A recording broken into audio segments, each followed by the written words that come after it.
So, Stephanie, welcome to the podcast studio. Thanks for having me.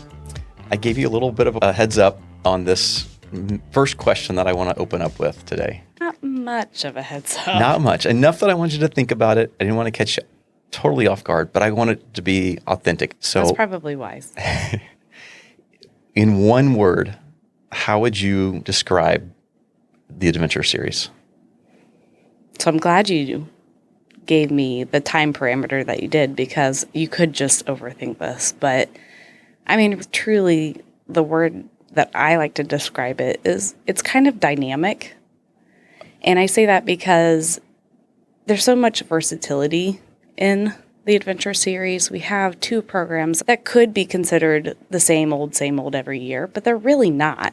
There's flexibility within both of those programs to change and tweak as you need. And then the sky's the limit. It is dynamic, the adventure series as a whole, because you're not pigeonholed into one idea. There's lots of flexibility within that. That's right. I think that's a great word. I was challenging myself, and I've been thinking about this for quite some time.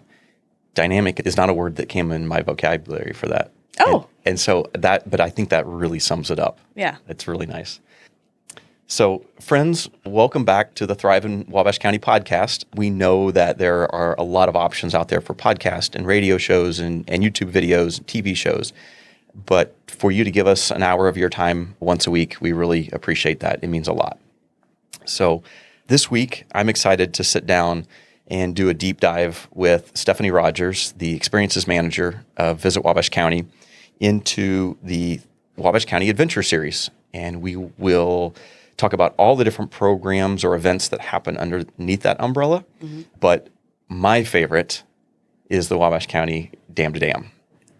It's been around for quite a while now. Yeah. We'll talk about the history of it, how it got started, and do a little bit deep dive. So, Stephanie, again, welcome to the podcast studio. Thank you for being here and sharing the story. Yeah, I can say I would never thought I was hip enough to be on a podcast, but here I am, and I'm ready. Let's dive right in. Before we get into the adventure series, I want to talk a little bit about you and your work at Visit Wabash County as the experiences manager, because it's greater than the adventure series. It's much greater than that. But first, tell us about where you grew up, where you went to school, and how you found yourself at Visit Wabash County. Yeah. Well, I'm a Wabash native, and I kind of consider myself a boomerang.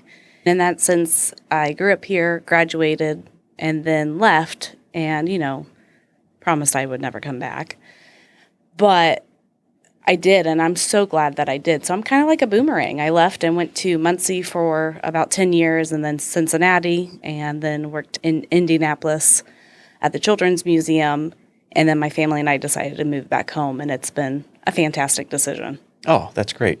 It seems like there's a commonality in a lot of the people that we've had on as guests, and then also as our podcast host, is that we either grew up here and then left and came back, like you said, boomerang, or we grew up somewhere else, maybe spent some time in Indianapolis or a larger city, and then found ourselves in the small community of Wabash. Mm-hmm. What was it? I mean, obviously you grew up here, but what was it when you and your family decided to relocate back to Wabash? What was it about that made that decision for you? For us, it was a transitional part of our lives. And my husband and I had just had our daughter, Andrea, who is now 8. And I was commuting into downtown Indianapolis, and it was taking me anywhere from an hour to hour and 15 minutes just to go one direction. And our daycare was not in the same direction as my commute. And so it was just adding up. And in that first few months of having her, the transition back to work was not going as smoothly as I had anticipated. My husband had this opportunity to take a job. He's a sales rep for a region in Indiana, and he had an opportunity to be in the Wabash region. And by this time, I was just fed up with driving, and things were just not going as smoothly as I had thought it would. And so it just made sense to move back home. And it was a wonderful decision to do so, because now my commute's 5 to 10 minutes. I spend so much more time with my kids, and just the support, and not even just the family support, just the community outreach has been a really great opportunity to raise a family here. it really says a lot about the idea that it takes a village. Yes. Right? It's the people that you don't even realize that you're relying on at times just for the smallest things. But when you move away, or if you're in a larger community and you don't have those connections, those little pieces that you just don't have. 100%. And right here, you knew that if you needed to call somebody and say, hey, can you grab me a gallon of milk at the store? Yeah. You know somebody's going to do that for you. Yeah, for sure. So. Yeah. So you come back to Wabash, and what did your career look like at that point? I took a position at the Honeywell overseeing their box office, and it was a great position to come back to. But with a newborn, it was a little tricky because they were booking nights and weekends, and they were constantly booking shows, which is a fantastic problem to have. But for that season of my life, it was getting really tricky. Mm-hmm. But to work the box office, it was a phenomenal opportunity to connect with people. It's been 15 years, and so people would walk up to the box office and they would say their name, and I would think, oh, I know that name. And Honeywell does so many great things in the community. So it kind of, even though moving back home, I kind of knew what they did, I didn't know how many properties they managed until I really, truly worked there, and how many programs that they offer, which is a phenomenal asset for our community. Yeah. And so it's a lot. As if for a young family, the hours, the draw, anything in hospitality can be like that. Sure. So you make the decision that this isn't going to be able to work for the family environment. Yeah. So where does that lead you to? You would think I would naturally go to Visit Wabash County, but I actually took this opportunity to work for Schlimmer Fire and Outdoor and became their general manager, doing something completely different that I had ever done before. Speaking a language, basically, I had never heard before, talking about chimney venting and fireplaces. And it was a really cool challenge. And they do amazing things. There's not a lot of fireplace stores in Indiana. And so even though it wasn't exactly where you would see me at, I really enjoyed that position. I kind of had the opportunity to help restructure some things. At some point, I got to the point where they were growing more than what my skill set could provide. And so I had talked to the owners and said, I think it's time for you to find somebody who can continue the growth that you are experiencing. And it was at that time that Visit Wabash County had an opening, and that's what led me here. Okay. Now, in addition to that, you did some event planning on your own. Is that right? Yeah. And I think that's going to play in to be of value to you in your position at Visit Wabash County, right? Yeah, for sure. So tell me a little bit about that side hustle that you had. Yeah.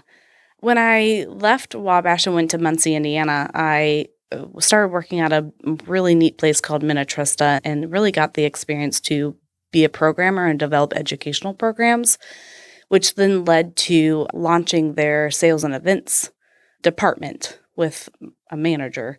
And that started this love and passion of helping people execute events and programmings. And so I did weddings. I think I did like 52 weddings every year, which Indiana only has 50. I mean, there's only 52 weeks in a year. So, and wedding season's not that long. Yeah.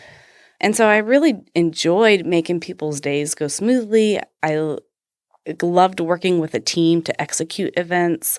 And that carried over into all the positions I've always had, which when I moved back home, my very good friend Amber and I had always kind of dreamed, like, hey, if you're ever back home, wouldn't it be cool to launch our own company? And at the time I was living in Cincy or Indy, and I said, oh, yeah. Well, here I come back home, and she's like, hey, remember those conversations we used to have? And so we did. We launched Black Sheep Events and Design, and she does the photography and web design side of things, and then I was doing some wedding planning as well. We don't do a lot of events just because we both work full time, and that allows us to focus on the clients that we do pick up. Yeah. So, but I think it shows in the work that you do at Visit Wabash County in that you can put yourself in the shoes of the guest or the bride, maybe, to say, here are all the moving pieces and how it needs to flow together. It's evident in your work that you do at Visit Wabash County. So Thank you. I think that it's all worked out for the best. Yeah, thanks. All right. So all of that experience that you've built up over your career, whether it's in hospitality or doing your event planning, leads you to Visit Wabash County as the experiences manager. Yes. Tell me a little bit about some of the projects and things that you've worked on in that capacity. The really neat thing about working for Visit Wabash County is you are allowed to dream. And so part of my job is overseeing the Welcome Center and the merchandisers that are in there. We have a really diverse group of people in our community that's offers everything from T-shirts to mugs to keychains, and then our artisans who create beautiful artworks and soaps. So I manage the Welcome Center side of things, the gift shop side of things, as part of my day-to-day job. And then as far as programming goes, I'll just talk about some of the special events that we did first before we dive into the adventure series. Okay.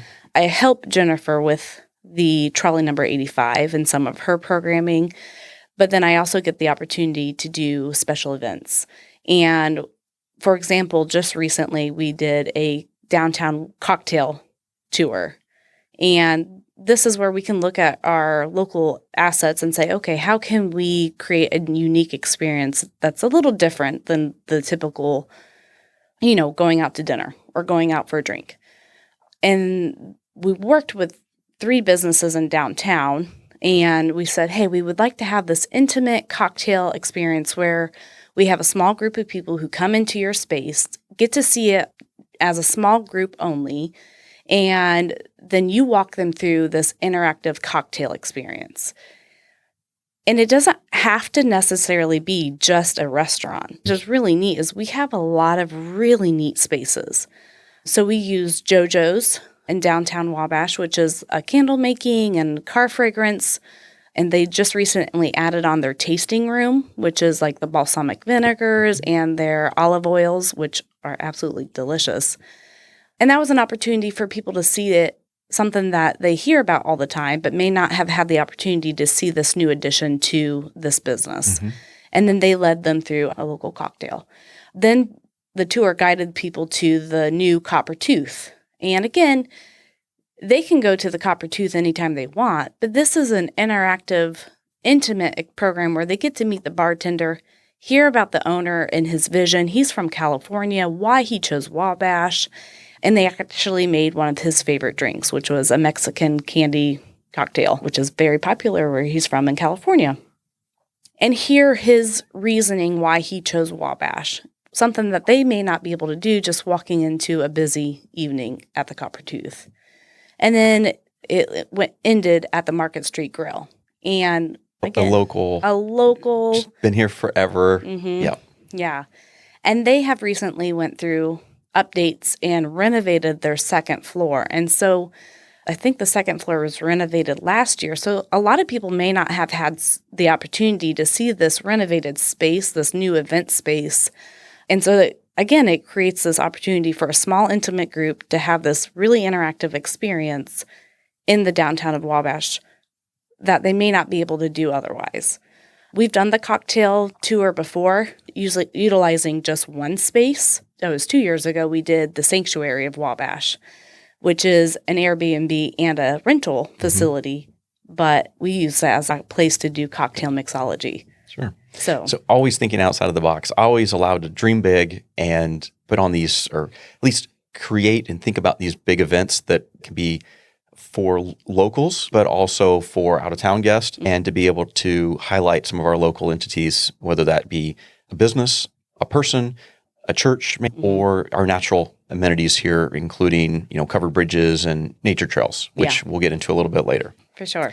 So you work with Jennifer at the Visit Wabash County on a lot of her tours through Trolley 85, and then some of the other events that you've talked about now, like this most recent mixology class. Yeah. Anything else that you'd like to share as far as your roles go there, and in addition to also managing the Welcome Center gift area?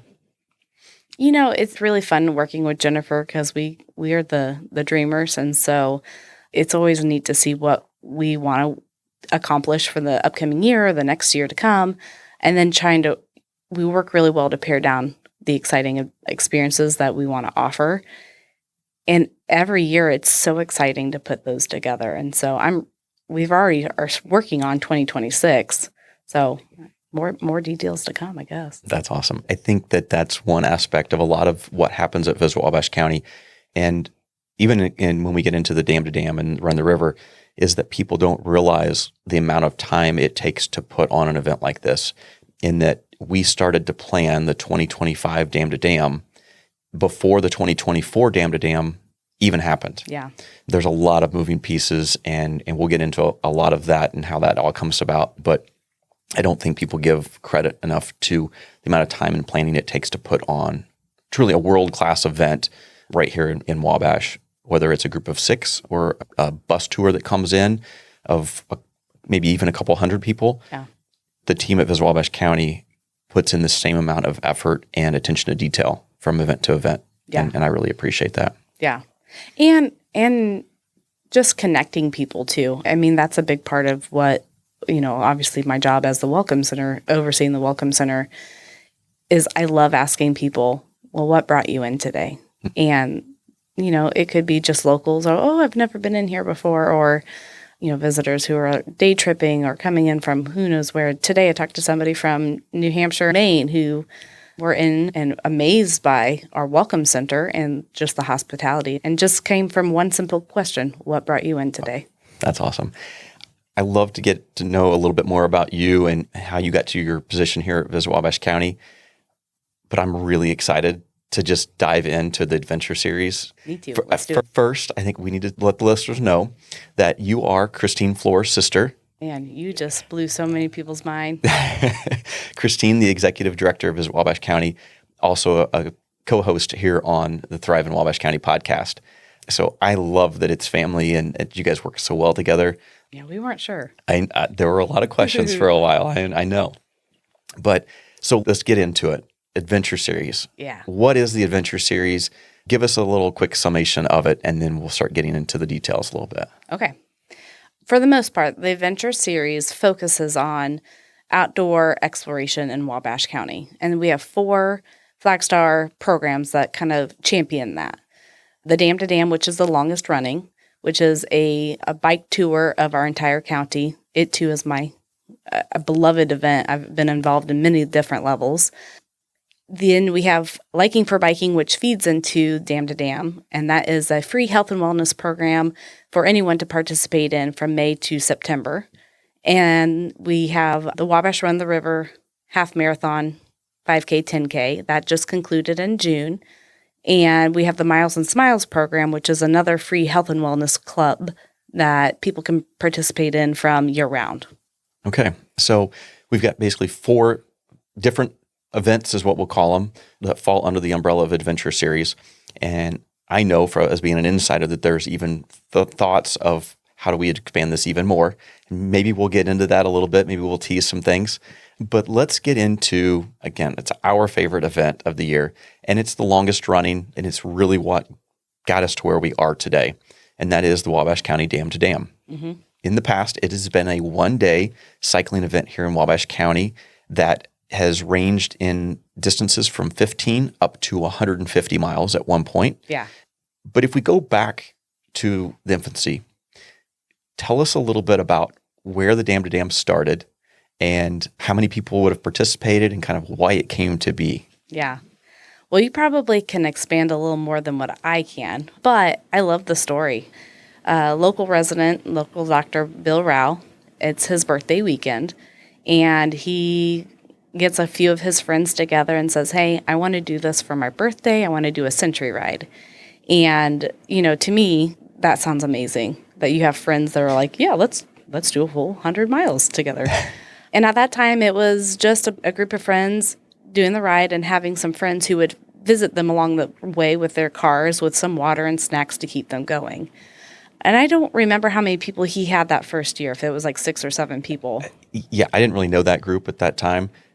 I want to say it was 5, 6, 7. It was a small handful of people. And I don't want to age Bill, but it was to celebrate his 50th birthday. And like you said, such a cool event that they had somebody that was out there kind of supportive in a pickup truck or car with water and snacks along the way.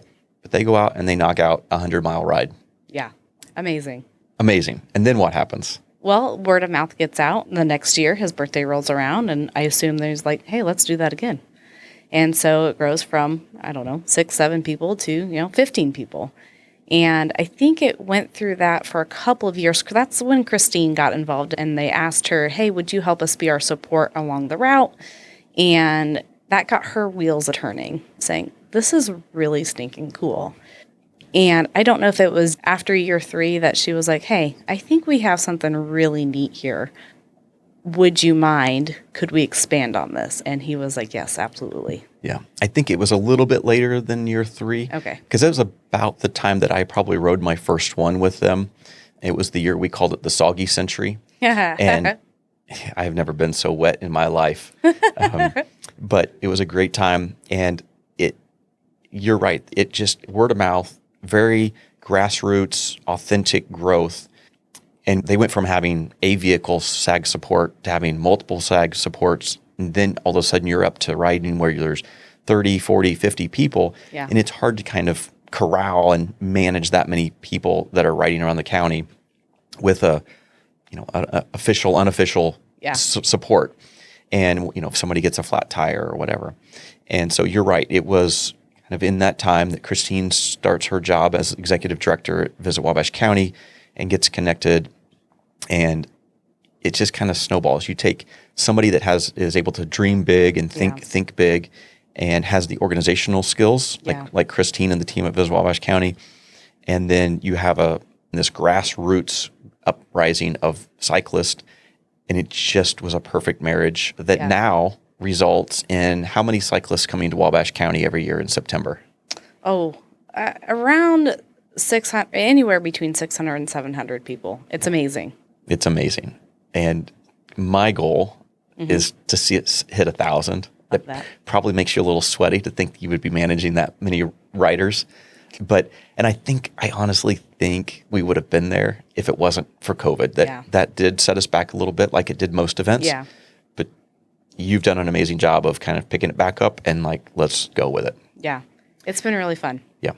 So for somebody that has participated in the Dam to Dam, whether they're a cyclist or non-cyclist, what are our expectations of our guests that are coming from out of town or local? What are they getting during the Dam to Dam day or weekend? It's really amazing what is included with the registration. So not only do they get to start their experience down at the YMCA with breakfast, but it has bike support there. So if they need to pump up their tires, if they need a coffee before they hit the road, restrooms, the YMCA has been a great partnership and a great central location for us. If you sign up before August 1st-ish, it includes an awesome event t-shirt as we are displaying. Yeah, we are wearing our matching 15th annual shirts. These are from last year. We're rocking last year. And then along the route, so like you said, it depends on how far you're riding, but there's these wonderful support stations along the way. So if you're doing all 100 miles, there's, I think, 6 stations that you hit, and it includes water and Gatorade. Our committee is really mindful about the food that we're providing for these cyclists, that they're getting really good options to keep going. Yeah, I would like to say we have a strong committee. It's changed over the years. Mm-hmm. People come in, they get excited, and they help out, and then life takes them in a different direction. Yeah. But it's been amazing to see new people always coming into the organization, and they are all cyclists. Yeah. And so they have a real mindset of what it's going to be like when you're out there riding that day. What do you want? How far should we go between SAG stops? All that markings on the ground, all that's so important and critical when we invite a guest from out of town to spend a day riding our roads. They want to know where they're at, and are they going to have the fluids and the food and stuff to get them through? Yeah, and they're not cyclists at all the same level either, which is really great. We have some that are going 21 miles per hour, and then you have some that are going more like 15, and that makes a big difference from the guest standpoint too. So there's a lot of great perspectives going into the planning of this event. Yeah, and I don't want to move through the Dam to Dam so quickly, but you bringing up that we have cyclists of all different levels brings me to think about this kind of other group that got started because of that. We could see where our riders were coming from, and the majority of our riders do come from outside of Wabash County, which is great for tourism. But we really wanted the locals, for health and wellness reasons, and to really have an ownership in it. We wanted to grow the local cycling community. And so out of that came liking for biking. Yeah. And so tell us a little bit about Liking for Biking and what that schedule looks like and who participates. Yeah. This is a really great free program that runs from May through the Dam to Dam. And it meets Saturdays and usually between two different locations for a bit of variety at 9 a.m. And what that allows people to do is not only build this community of just being out in nature for 1 hour, but it also allows them to work towards their goals. Or if you're somebody like me who enjoys biking but may not be comfortable crossing 24, learning some skills to be a better cyclist. And it's a really eclectic group. It's growing. There's some people who are their full biking attire with their shoes that clip in and cycling shorts. And then there's people like me who roll in with my yoga pants and my Dam to Dam shirt. And it's really wonderful. You're not judged. You're just there. And it's been really growing. And I think that's because the word of mouth of everybody's invited to this, even kiddos. That's right. I remember a couple of years ago, we were meeting out at the hospital at the time. I think it might have been the first year we started meeting at the hospital. Mm-hmm. There was a grandmother-grandson combination that would show up, and I believe they were coming from like Bunker Hill or Kokomo area. They would drive up here every Saturday because he was trying to learn how to cycle, not necessarily how to ride a bike, but what it means to truly cycle. And I think he was a Boy Scout.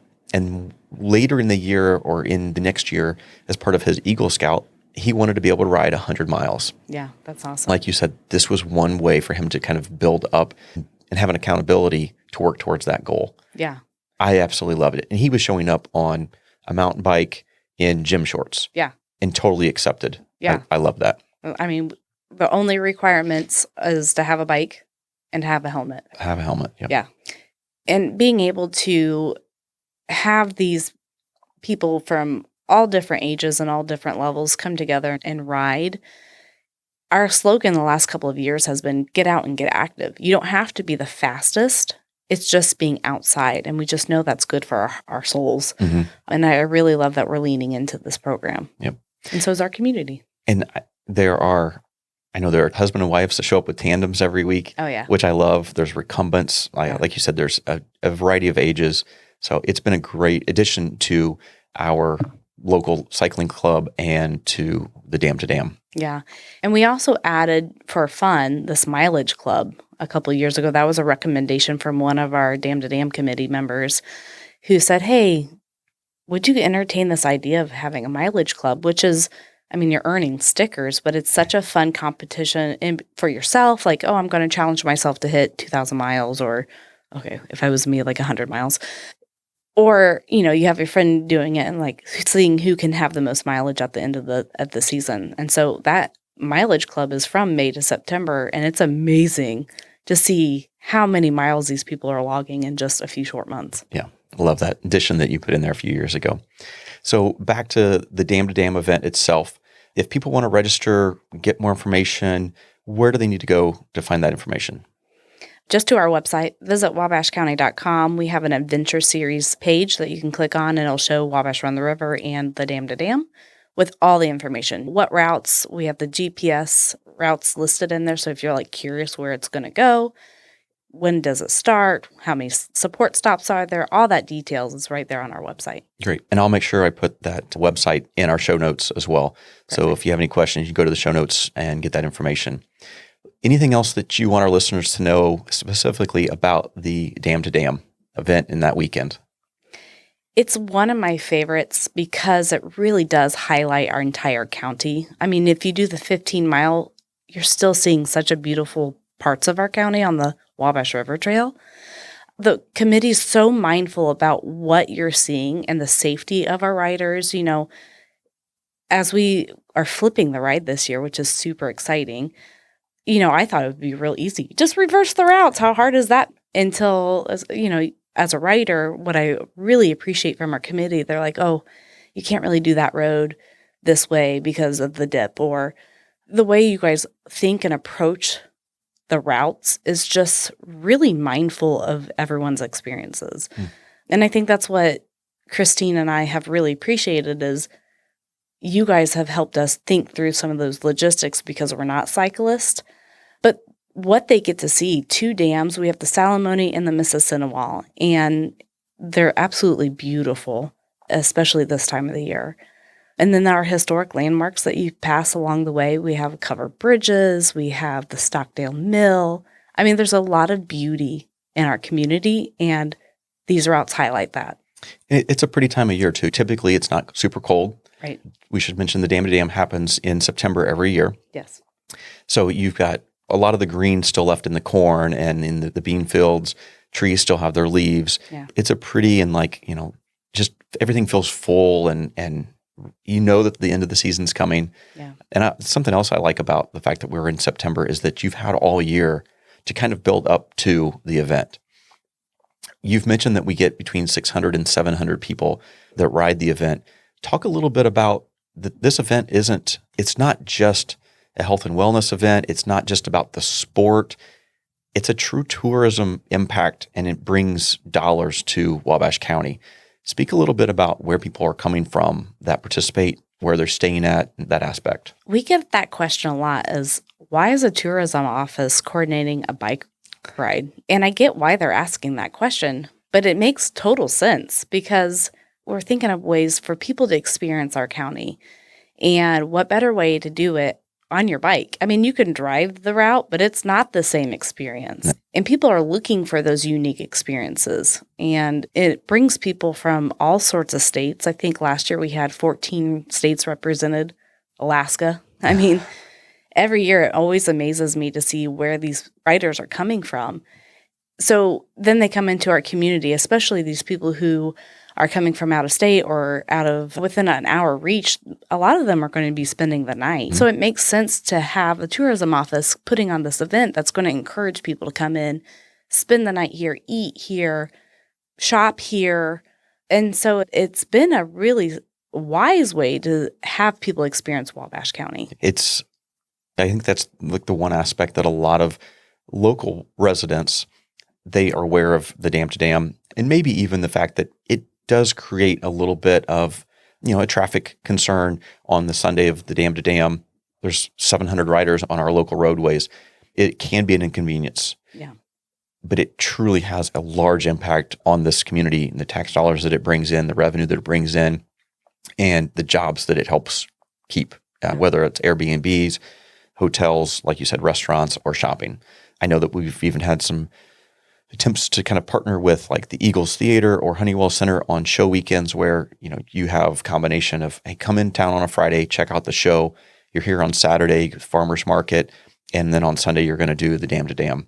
So I think it's bigger than just the event itself. Yeah, for sure. And encouraging people to do that weekend getaway. Come for the weekend and play in Wabash County. And then we've talked a little bit about Liking for Biking and how that was just a natural kind of event that occurred out of the need to spread locally the love of cycling that a lot of us had. And now you're getting how many people on a weekend at the Liking for Biking? About 20 to 25, okay, which is just amazing. The community just keeps growing. Yep.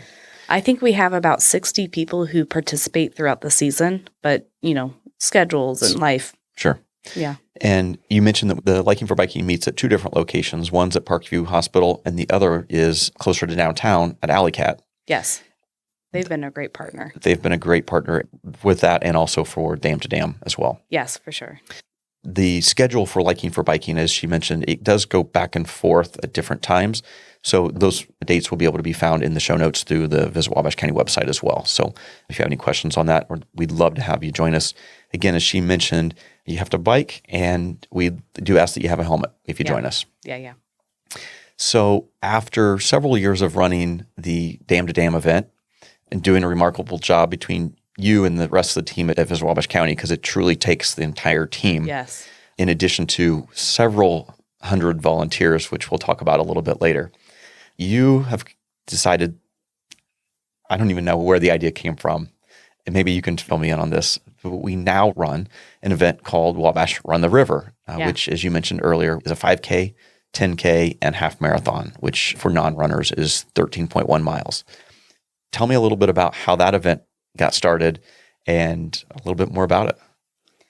Well, I wish I could say that was my brainchild, but that was my starting year. And Christine said, we're going to do this race. And I said, okay, let's just dive right into that. Never ran any more than a 5K. But again, event logistics, I said, okay, let's dive into it. So there's a committee for that as well.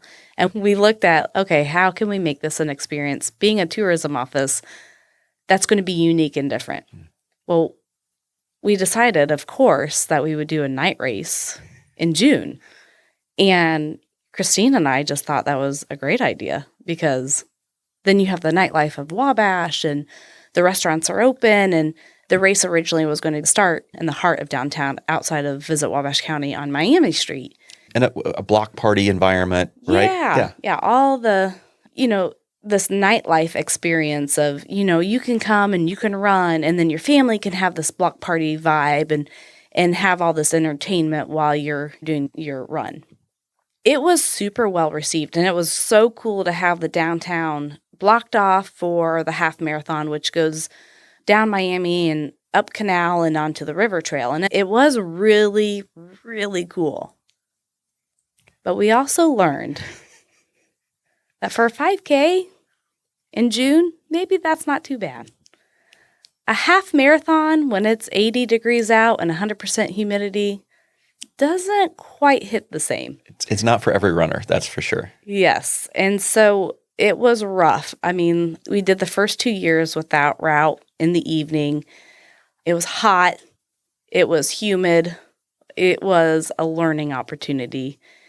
And one thing that Christine really drills into us after any event is that we have to do a survey and hear feedback. These are people we're inviting to participate. They're the runners. We need to hear from them. Mm-hmm. And the feedback was, it needs to be a morning race.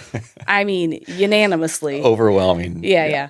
And you have to look at that feedback and say, okay, this is what they're asking for. We're asking people to come in for this race that is competitive because they're running for cash prizes if you're, one of the top athletes. And, when they're coming back and they're exhausted or having heat exhaustion, and then, waiting around for awards, and you just learn it. And you have to be able to take that feedback and not internalize it and just say, okay, I need to learn my lessons, tweak what we're doing. And that's what we did. And so year 3, we decided it's a morning race. That's been way better received. We decided to move it to closer to the river trail, and that was for safety reasons. We were crossing and closing down a state highway to get people onto the river trail.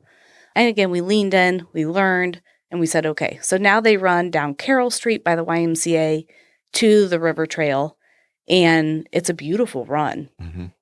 And the whole time, though, you listened to your audience, runners, the participants, but at the same time, you kept your goal in mind the whole time, which is, we're trying to bring people into our community, and we don't want them to just come in, run 5K, and go home. We want them to have be here and explore and experience our lovely community. And so you guys have done a great job of, you brought in food trucks, and you've got kids activities that happen there kind of in the grass area so that, if mom's out running the race, dad can have the kids, and they can tell us some of the games and stuff that they've got up there so that you can keep the kids occupied and keep the whole family fun. Yeah. We have a couple of great community partners. And so, for example, this year we had yard games that were at different times. And so it gave them a chance to repeat if they needed to.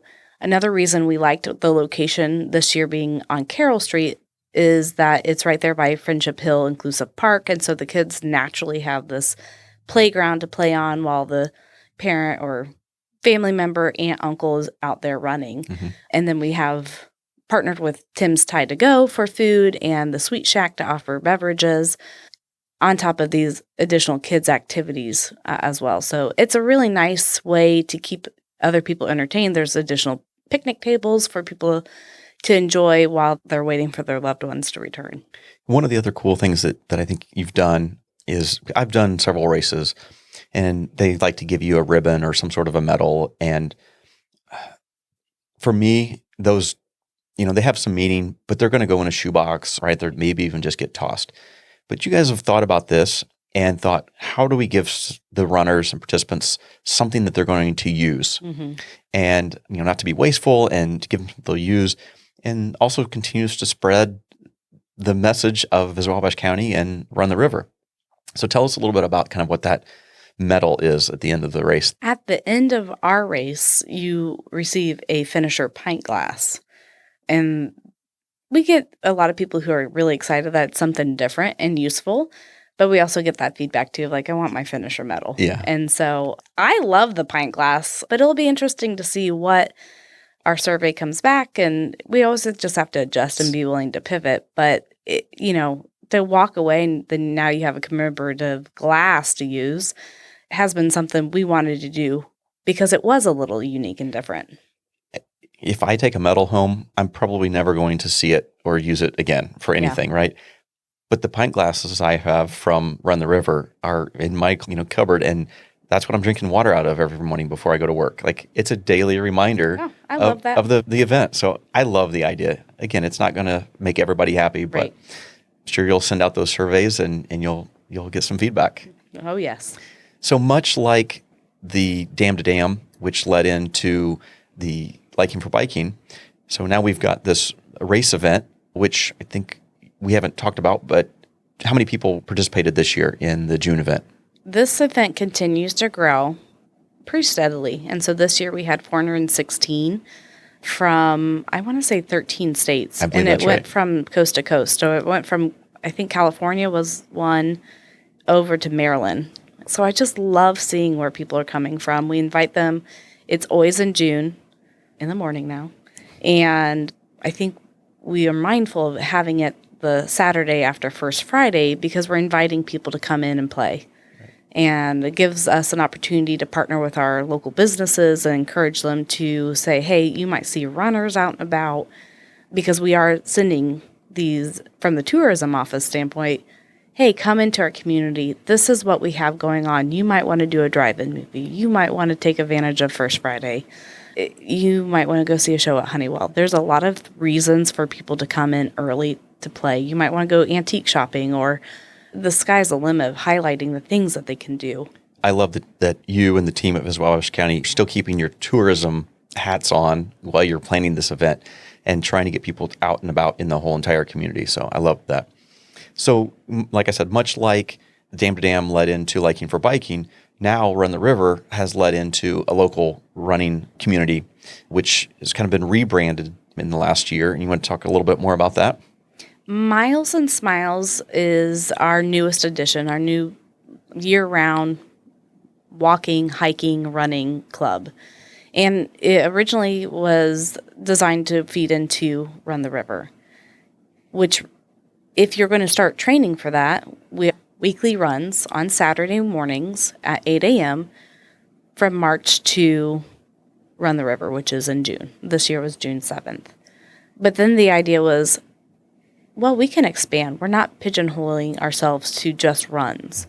And this year we launched some hikes as well. So we started with some winter hikes in January and February, where we had some volunteers to lead some hikes at Hathaway, over in the Mrs. Sinawal Trail. So some of this opportunity to get out of your house when you're having a little bit of cabin fever in the wintertime, and it was really well received.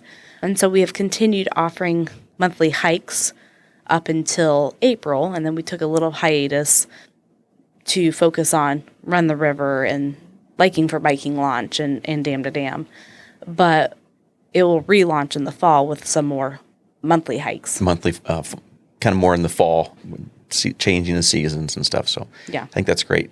The people that attend that, just like Liking for Biking, are a variety of ages and men, women, children. We've got people that bring their pets and walk their pets. We've got runners, walkers. It's a diverse group, and I love that. And much like your mileage club, the community of these runners are communicating through an app where you're telling them about what's going on and the happenings. And what I love about both groups is that it's grown so that it's more than just the Saturday meetup. Mm-hmm. You've got the Liking for Biking where friendships have developed, and they're like, hey, there's a ride over in Ohio, a donut ride. Yeah. Who wants to go? And so all of a sudden there's a group going to Ohio, or they're going to a 5K, down in Indianapolis or up in Warsaw. The community that it's built amongst itself has been amazing to see.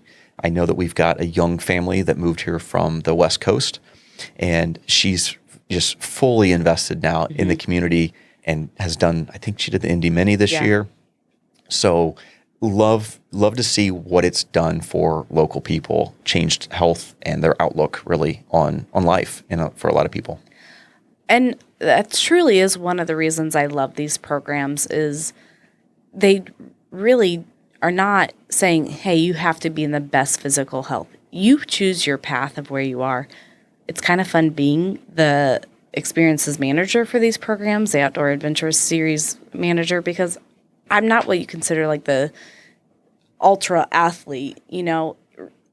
I love being able to say anybody can do this. I mean, I just had a baby, and I'm not out there running, but I'm out there walking. And it gives me an opportunity to connect with other people on their health journey, enjoying the outdoors. Yep.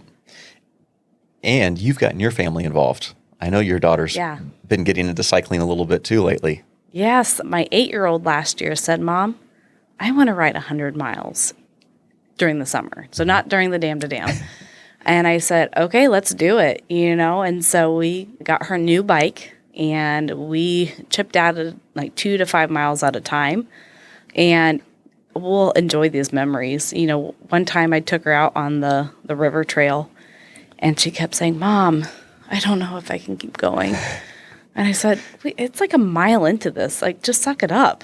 And she's like, hey, Mom, I got to stop. And I said, okay, we're stopping. And I'm giving her grace, and I'm like, all right, we got to keep going, And so I think our goal was like 3 or 4 miles that day. And she just kept saying, Mom, I got to stop. And finally I was like, is there something wrong with her bike? And she had a flat tire. She was just too little for it to kind of decompress, where I would be like, oh, you clearly have a flat tire. So bless her little heart. I think we did a whole 1.5 to 2 miles that day, like mile out, mile back in, and on a flat tire. What a trooper. But she did get her 100 miles in and was quite proud and excited of herself, as she should be. A huge accomplishment at 8 years old. Yeah. Stephanie, I appreciate you doing a deep dive and a little bit of the history lesson as well, talking about the tourism, where the people are coming from that participate in the adventure series. I love that it's geared towards locals, but then also open, and it really contributes financially to our county. I got a couple more questions. I want to know a little bit more about you and kind of the behind the scenes of what makes Stephanie tick. What's a favorite moment or a challenge that has come out of the Dam to Dam? How many years have you been the experiences manager that's been running Dam to Dam?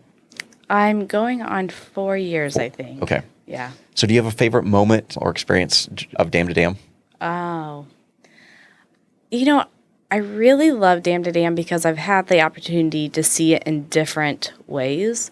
For many years, Christina would ask me if I would help be a volunteer. And so I saw it first as a volunteer. I remember her saying something about this Dam to Dam, and, I was living in Cincinnati or Indy at the time.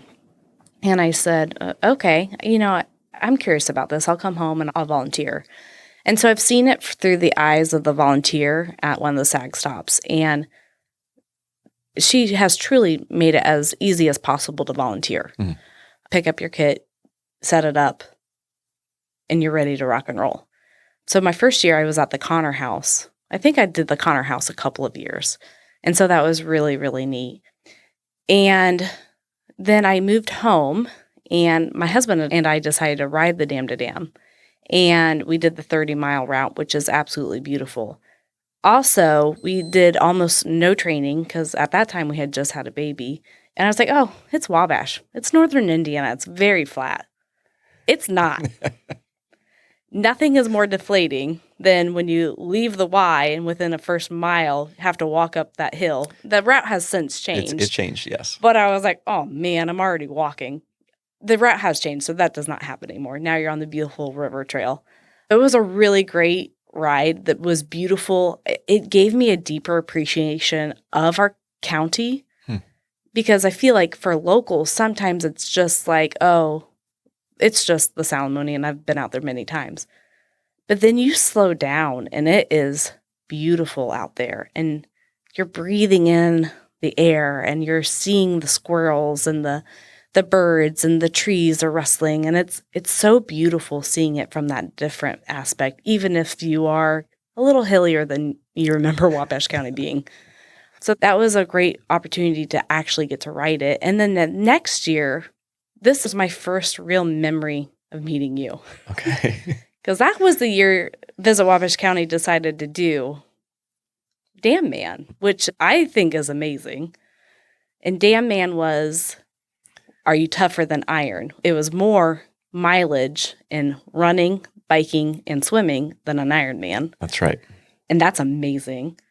I mean, not for me to do personally, but as an outsider looking in, I was like, this is so cool what we're doing. We were very fortunate, like you mentioned earlier, the great partnership with the YMCA, and they would come in early. It was a small group of really tight friends here in town, and we swam 3.1 miles in the pool at the Y before getting on our bicycles. And I think the first year we did the 100-mile ride, but then the next year we did a 150-mile bike ride. And then we ran after the Dam to Dam was over. And I think we did 31 miles was the distance that we ran. Just 31. Just 31. Quite something, yeah. Well, I worked the LeGros sag stop, which is supporting a gear, in the afternoon of that ride. And I know you and I had met before, but this was like, I'm back home now. I'm integrating into the community. And here comes our Dam Man participants. And it was a beautiful day. I mean, it was like 80 and a little breezy. As a volunteer, I'm having a great time. Boy, you cyclists didn't. It was hot. You know, you just think of things differently when you're cycling, right? Yeah. I was like, oh, man, I have ice. All of you guys were excited for ice. You just, I mean, hot. It's windy. You still have to run 31 miles. I was like, I don't know about these people. I don't know if they're going to make it. But y'all did. Y'all made it. We made it. Thank you for taking me down memory lane. Yeah. That's one of those events that sometimes I don't mind to just kind of forget about.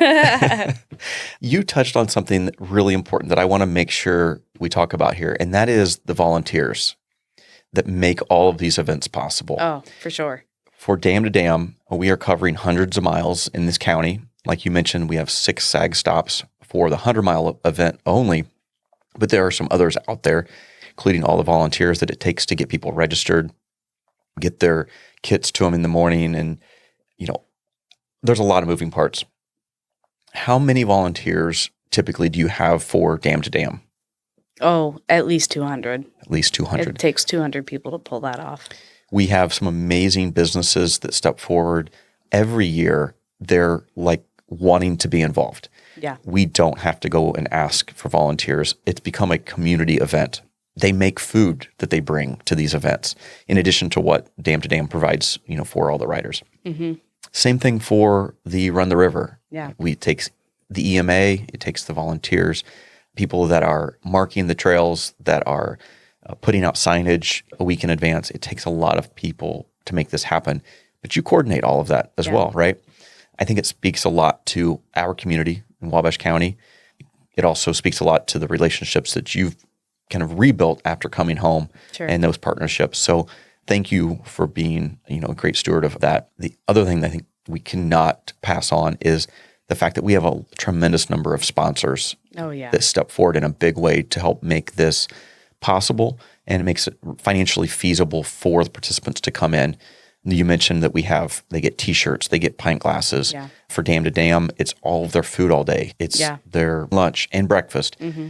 That's all made possible by our partners. And again, the list is too large to mention everybody, but it's the small business owner that may pledge $50. But then we have some large corporate sponsors that come in. You're absolutely right. We cannot pull off events like this without people investing back into our community, whether that be volunteers or our sponsors. And they are so gracious while we're there, like, hey, what can we do? How can we make it a better experience for the runners? And, oh, you need another trash can. Yeah, not a problem. Or here's another table. We try to think of those things ahead of time, but if there is a need, they are so wonderful to work with. And they get it. Like, they get it. It's an experience. And then we also have our generous sponsors who come in at all different levels. So we offer a 250 level that helps support the ride. And then we also have a 500 titanium level, and then a carbon level at $1,000, and then a carbon plus, so anything $1,000 and beyond. And that truly makes it possible to offer food for 600 to 700 people plus 200 volunteers a day. That's expensive, especially right now. Mm-hmm. I mean, we can't do it without them. And then we have, the T-shirts that we order and these really neat buffs that people use for sweatbands as they're riding. That only happens when people are willing to make this an extraordinary experience for our riders.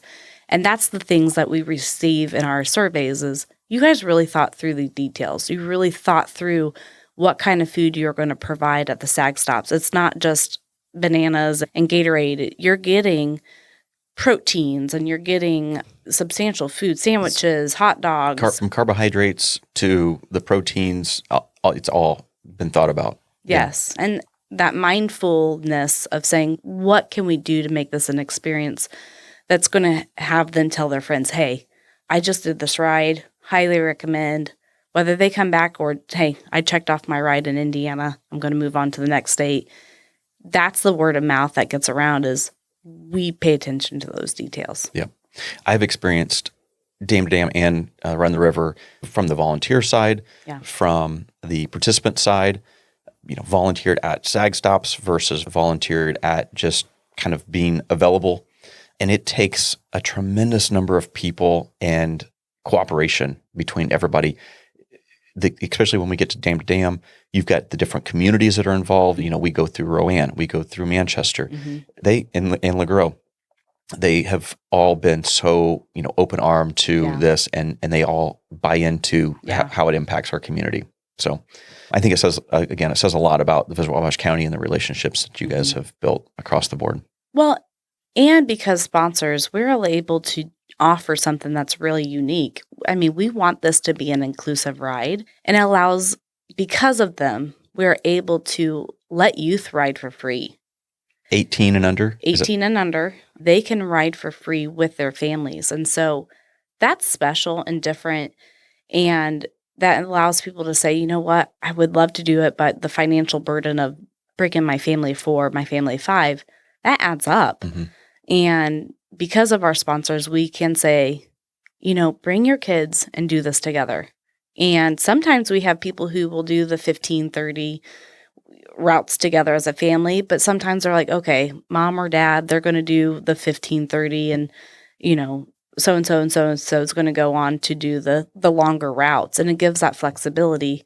And I absolutely love that. And then we also have, because of our sponsors, we're allowed to partner with My Team Triumph. And I may be jumping the gun a little bit, but My Team Triumph, there's a local chapter here in Wabash County led by Todd Schindler, and they are athletes with disabilities who get this opportunity to see Wabash County through their chair with their angel who pushes them or pulls them on their bikes. Mm-hmm. And they get the opportunity to ride for free. Thank you for bringing up My Team Triumph. For our listeners, there will be an episode. I've already got an episode scheduled with Todd and Matt, which my favorite My Team Triumph participants are Matt and Todd. So we'll do a full deep dive on that whole entire organization and the events that they get into. So thank you for bringing that up. We could talk on and on about the upcoming Dam to Dam in September. We haven't really even gotten into all the new things that Dam to Dam is going to provide this year for our 16th annual ride.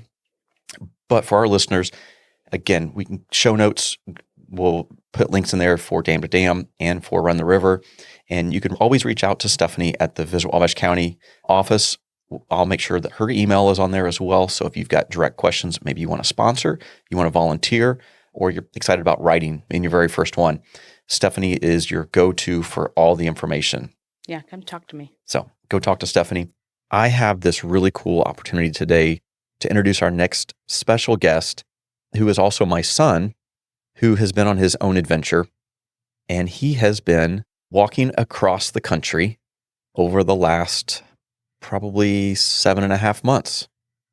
So, Owen Stakeman, welcome to the podcast studio. Thank you for having me. I have this unique experience in Wabash almost every single day.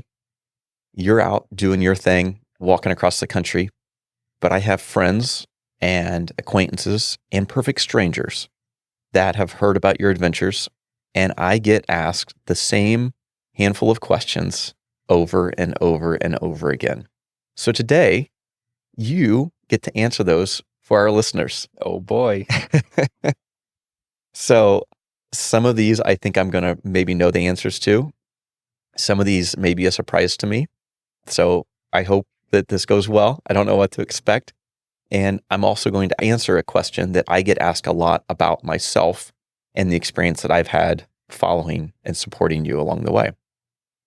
So the number one question that comes up every single time is, where does he sleep? So first off, how many miles have you covered? This year I covered, I think it was like 20 to 2100 20. Okay. So between because I just walk around towns without counting that distance. So 2,000 to 2,100 miles. You left Indiana November 1st. You seem to question that, but I know for a fact. Because I left after skydiving. That was either the second or the third. Well, okay, maybe I need to go back and check my calendar.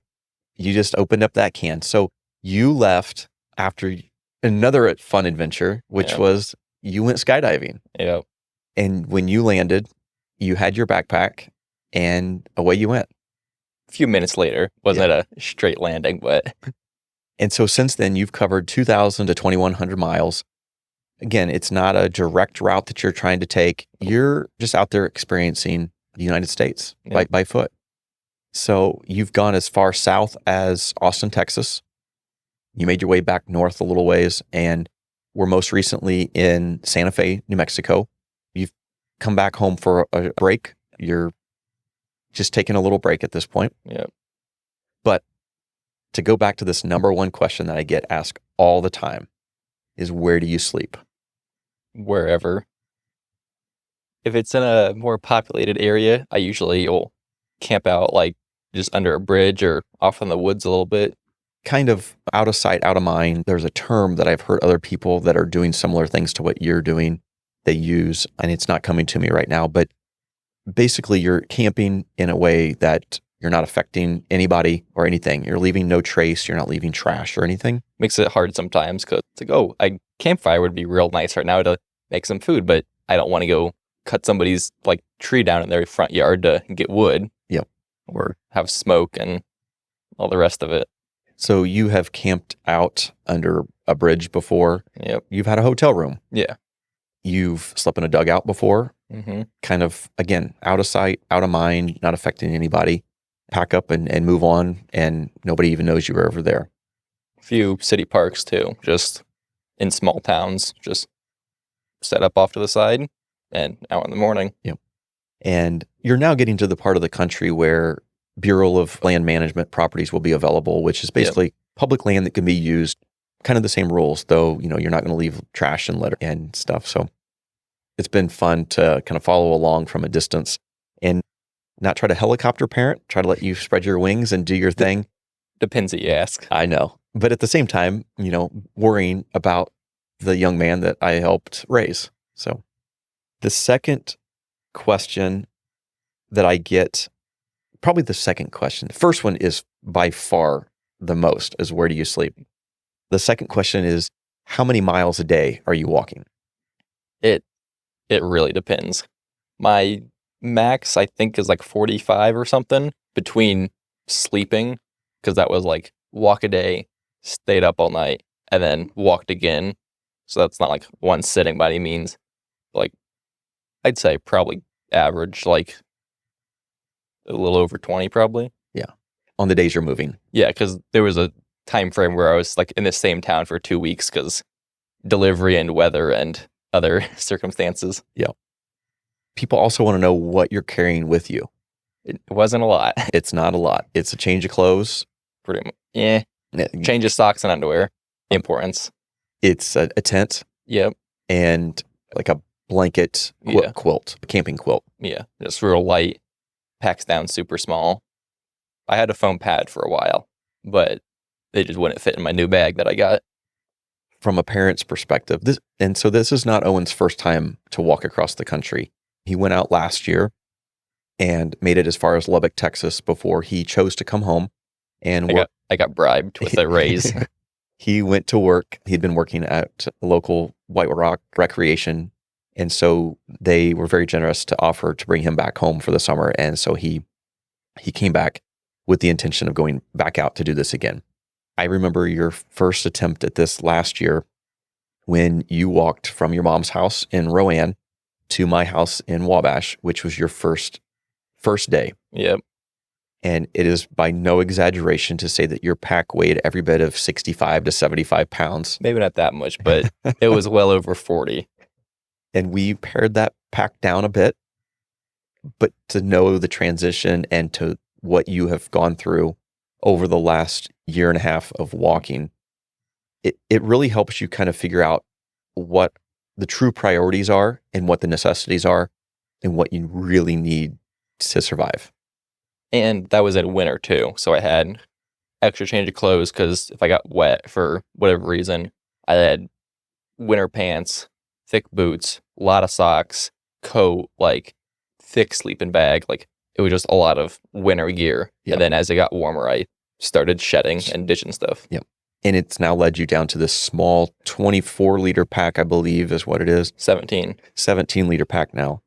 I could go smaller. And you could go smaller. Because a lot of it's just like what most people would call necessities, but you don't really need it, like deodorant, toothbrush. Basically, it doesn't affect me, but it affects how long I can sit in a restaurant before I get kicked out. The next question I get is how you're choosing your route. Early on, it was like basically days, like 2 days at a time. It was like, okay, next town's like 10 miles, I'm going to walk it. Or like next town's 40 miles, I'm going to just walk a bit, camp, get next town, recharge phone batteries and eat food, get water, and like that. Mm-hmm. But as I got farther out into the desert, then it was like, okay, plan a weekend ahead. It's like, because next town's like 70 miles.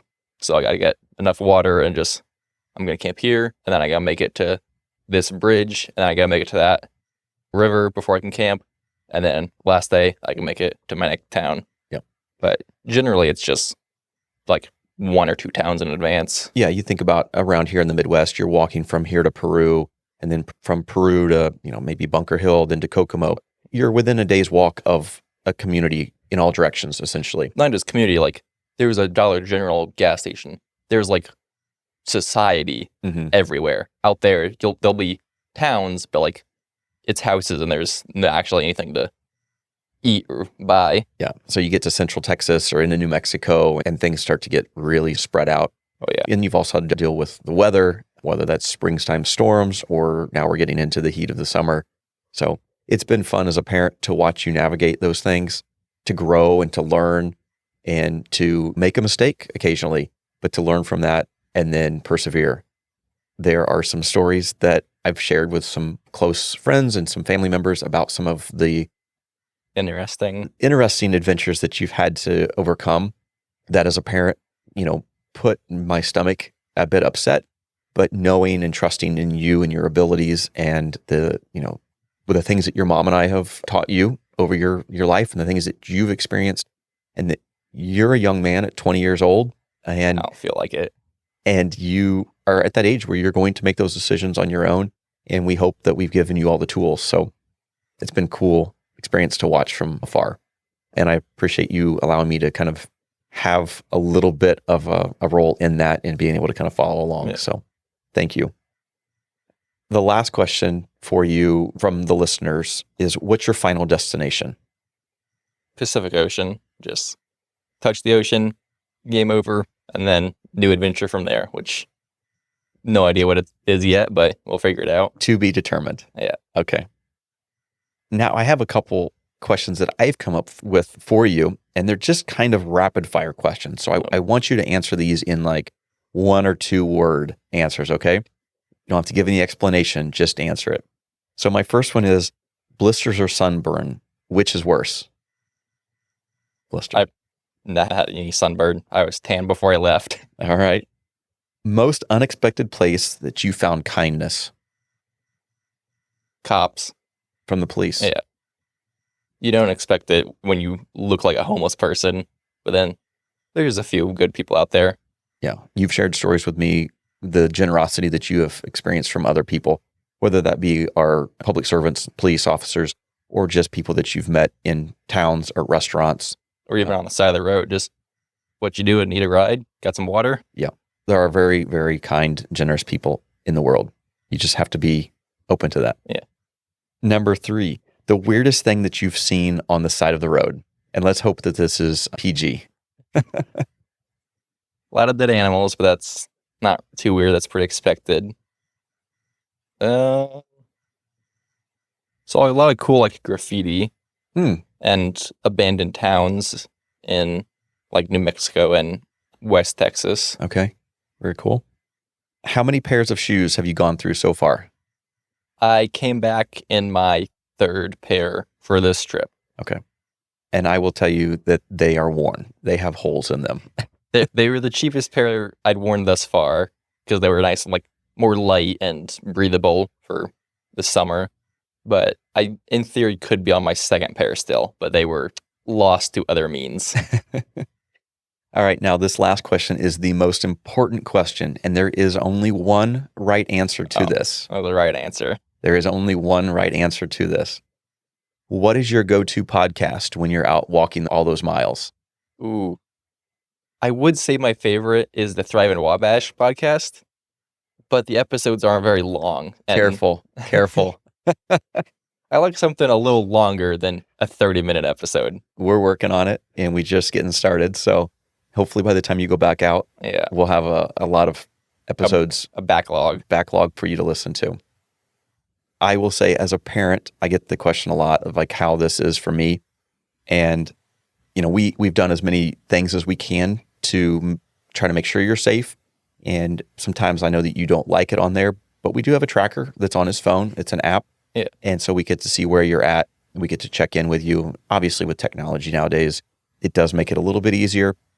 I will say from the first year when you went out, there was a lot of nervousness, sleepless nights, and you have also grown in your ability to communicate with us and to share kind of your plans. And if you're going to be offline for a bit, when your phone went dark the very first time, meaning dead battery or no service, middle of nowhere, there was an absolute panic in my stomach and in your mom's. And we were communicating. When's the last time you talked to Owen? And it's taken some time, but there's a lot of trust in your abilities now. And that's been really cool to see us grow as parents and to let you spread your wings and fly even further. So it's not easy. I want you to know from our standpoint, it's not easy, but it's been really, really neat to see you go. You've only got great and amazing things ahead of you. I can't wait to see you accomplish this goal and then move on to whatever that is. But it's been really cool to see you do that. So thank you for joining me in the podcast tonight. Thanks for having me. Yep. I know this is maybe your most comfortable place. You like to be out on your own and kind of in your own world, and in front of a camera and in front of a microphone is not that, especially over the last 7.5 months. You've spent a lot of time by yourself. Yeah. But thank you for spending the time in this studio tonight with me. Yep. I want to say a big thank you to Stephanie for sharing all about the Wabash County Adventure Series and the endurance events that they've created. And like I mentioned earlier, it is more than just the event itself. It's more than the race or the accomplishment of the athletes. But we are bringing dollars, I say we, but Visit Wabash County in this community, we are bringing tourism one event at a time to Wabash County, whether that be a mixology tour that she mentioned or the Dam to Dam or the Run the River. This is truly bringing economic dollars to our community. And for that, I can't thank Stephanie and the team at Visit Wabash County enough. Thank you to Owen for sharing a little bit about your adventure. And as always, thank you to our generous partners, the City of Wabash, the Gilman Investment Fund, the Sandra Kunkel Trust, Paperworks Industries, the Community Foundation of Wabash County, and of course, Visit Wabash County. This podcast would not be possible without their generous support, and also in conjunction with Destination Wabash County, who produces this podcast. Whether you're a runner, a cyclist, or just someone who sees our local town and the energy and the adventures that happen here, the Adventure Series events are helping put Wabash County truly on the outdoor adventure map. We have people that come from all over the United States for our events, and that's really, really cool to see. For more information, check out the Visit Wabash County website and all the things happening in our community. I'll make sure I put those in our show notes. And please subscribe, leave a review. Most importantly, as Stephanie said earlier, get out there, find your own adventure in Wabash County. We'll see you next time. Thanks for joining us.